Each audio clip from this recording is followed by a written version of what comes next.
Hey, I'm meteorologist Doug Myers with the latest forecast on this Thursday. Yesterday we had highs in the upper 80s. I think we'll have a few more low 90s for this afternoon under mostly sunny skies and a little bit higher humidity compared to yesterday. And so we'll have those heat index values a couple degrees warmer than the actual air temperature for today. Probably going to be the hottest day that we'll have at least through the weekend. There is some uncertainty on next week weather pattern. We'll talk about that here in a little bit. But with that increase in humidity with those dew points in the mid 60s, that's the reason for that higher heat index value. But you'll notice how it does gradually come down as we go through tomorrow. So I know I'm covering it up with my video screen there, but at 2 p.m., dew point being 50 degrees tomorrow, we are going to really be ushering in some very dry air, probably the driest air that we've seen so far this season, and that could mean some almost chilly temperatures by Saturday morning. We'll talk about that here in a little bit. But taking a look at Supercast, mostly sunny skies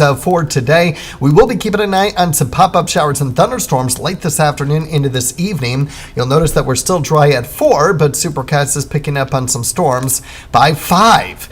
Mainly south of I-70, and so we will be keeping an eye on this closely depending on where that cold front is, and we'll continue to see those storms mainly impacting our southern communities for this late afternoon, early evening hours.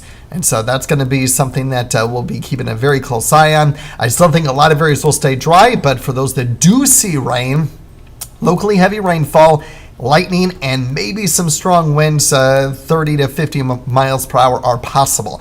Right now, the risk for severe weather is very low. Is it possible to get a brief severe thunderstorm warning? Yes, but I wouldn't count on widespread severe weather. I wouldn't count on widespread rain because you can see between all of our computer models, it's not much.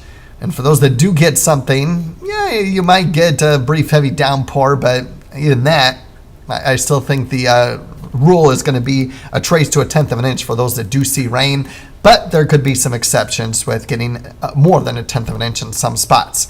If you're heading to the Kansas City area, of course, for the Chiefs game tonight, I wouldn't worry about it. I would have it in the back of your mind that it is a possibility for a shower thunderstorm, especially early in the game, but I wouldn't worry about it too much. Otherwise, mid-80s for kickoff at 7:20 as highs will be closer to 90 degrees. And then by the fourth quarter towards the end of the game, about 76 degrees. So again, very low risk for a shower or thunderstorm. With that dry air working its way into the area for tomorrow, upper 70s and low 80s for highs as we round out the work week with that northerly wind. And then for the weekend, it gets even cooler on Saturday with pretty much everyone in the 70s. And then it does heat up just a little bit on Sunday, back in the low to mid 80s. And as I mentioned, there is some uncertainty on next week's weather pattern. There are 3 long-range computer models, the European and the GFS. We always talk about that. There's also the Canadian model that I also look at behind the scenes. I don't necessarily talk about it or show it on air, but between the Canadian model and the European model, it is showing high temperatures, about what I have here in the forecast. The GFS, however, wants to indicate temperatures in the mid to upper 90s for much of next week. Not going quite that hot yet, but it is a possibility, so just prepare for that. Bottom line is it will be hotter next work week compared to what it will be for the weekend, almost very similar to what we'll have for today, especially as we get closer towards midweek. Meanwhile, unfortunately, most spots will stay dry for today into tonight, and unfortunately, a lot of areas will continue to stay dry in the extended outlook. The 6 to 10 and the 8 to 14 day outlook shows brown and the drier than normal conditions, and in the red with above average temperatures, so no surprise there. By the way, Friday night, Saturday morning, I would not be surprised if we had some 40s. Last time we had 40s, back on May 5th. The last time we were at least in the low 50s, which is quite possible with that low of 52, was May 25th. So it's been since May, since we've had temperatures that have been close to 50, if not in the 40s. It's possible Saturday morning, so prepare for that if you're going to be out early. Otherwise, gradual warming trend as the humidity comes up just a little bit next week, but it's not a whole lot. Obviously, we'll continue to keep an eye on if that GFS verifies and we're more in the mid to upper 90s.